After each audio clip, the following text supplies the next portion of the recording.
ইটালির থেকে টেলিফোন।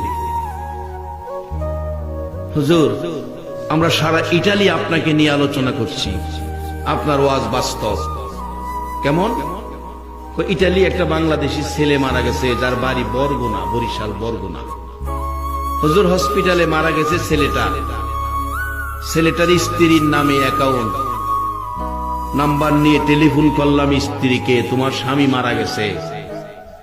স্বামী মারা গেছে, টাকা পাঠাও, লাশটা দেশে পাঠাই। স্ত্রী বলছে, আল্লাহ সাক্ষী, মিথ্যা কথা বললে জিহ্বাটা কেটে নেব। ওই ইটালির থেকে ফোন করে 15 মিনিট কথা। হুজুর বললাম, টাকা পাঠান, আপনার স্বামীর লাশটা দেশে পাঠায়। স্ত্রী বলছে, হায়াত নাই, মারা গেছে, লাশ আইনার কি লাভ হবে? যদি সিস্টেম থাকে হেদে সেই মারি দেলাই। ঢাকা উত্তরা বাড়ি করছে, স্ত্রী উত্তরা থাকে। টেলিফোন করছি হুজুর ভাইদের কাছে, ভাইয়েরা ভাই মারা গেছে, খবর শুনে কাঁদতে শুরু করছে।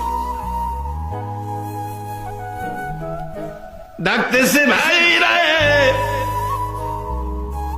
পাই তো টাকা রোজগার করে, আমরা 10 টাকাও দেয় নাই, স্ত্রীর নামে অ্যাকাউন্ট,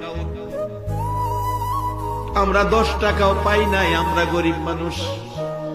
তোমাদের কাছে অনুরোধ করি, আমার ভাইয়ের লাশটা তোমরা পাঠাইয়া।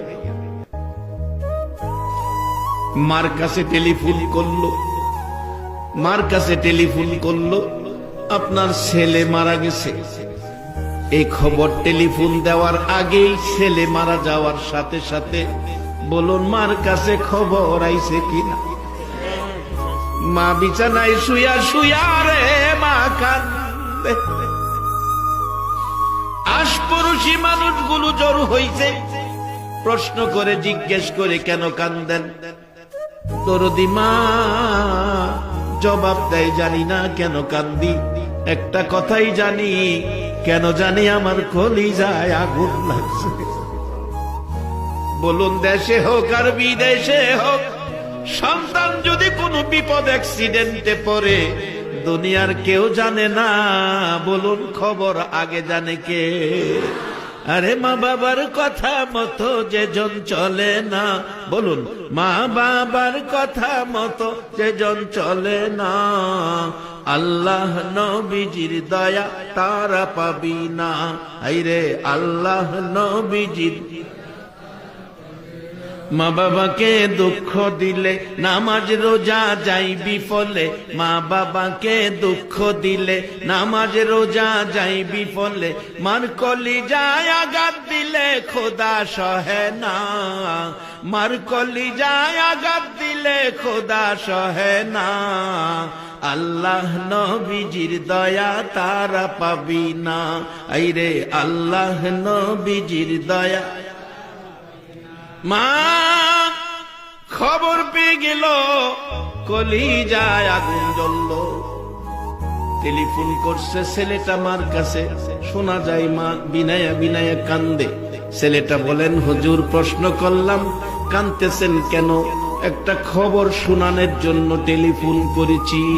মা জবাব দিচ্ছে, কি খবর শোনাইবি রে?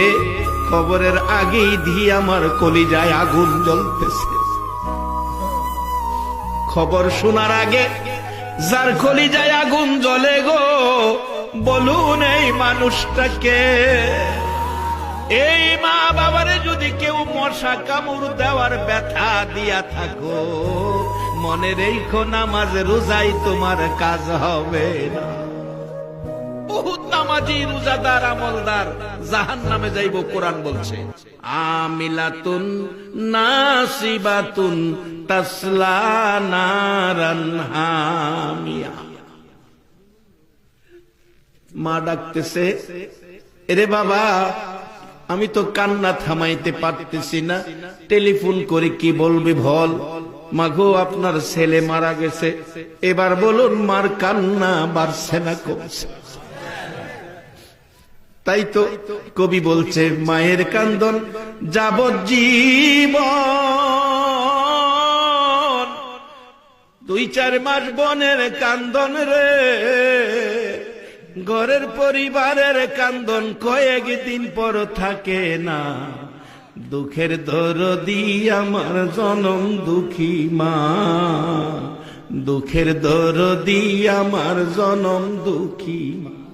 ওই ছেলেটা বলছে, হুজুর মা কথা বলতে পারে না, এই খবর শুনে কান্নার জন্য ডাকতেছে, বাবা আমার ছেলের লাশটা তোমরা আমি মার কুলে ফিরাইয়া দাও।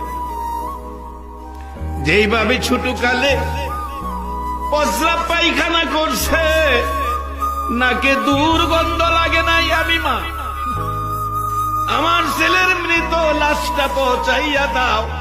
আমি এই দুর্গন্ধযুক্ত লাশটা আমি মা কোলে লইয়া কলিজা ঠান্ডা করব। অনুরোধ করি, আমি মার কাছে পয়সা নাই, তোমাদের কাছে ভিক্ষা চাই, ভিক্ষা চাই।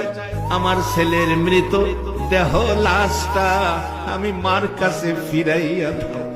হুজুর মায়ের কান্না শুনে আমাদের সহ্য হয় নাই। আমরা বাংলাদেশিরা সকলে মিলে মসজিদ আছে, মসজিদ থেকে কালেকশন করে লাশটা বাড়িতে পাঠাইছি। আজকে 22 তারিখ, আজকে সেই লাশটা বাংলাদেশে আসার কথা। বলছে 22 তারিখে হুজুর লাশটা বাংলাদেশে যাবে, আজকে সেই লাশ বাংলাদেশে আসবে। বাজান স্ত্রী কই, সুযোগ থাকলে সিস্টেম থাকলে এই দেশে মারি দিলাম। আর ভাইয়েরা কান্দে, টাকা নাই কি দিয়ে আনবো।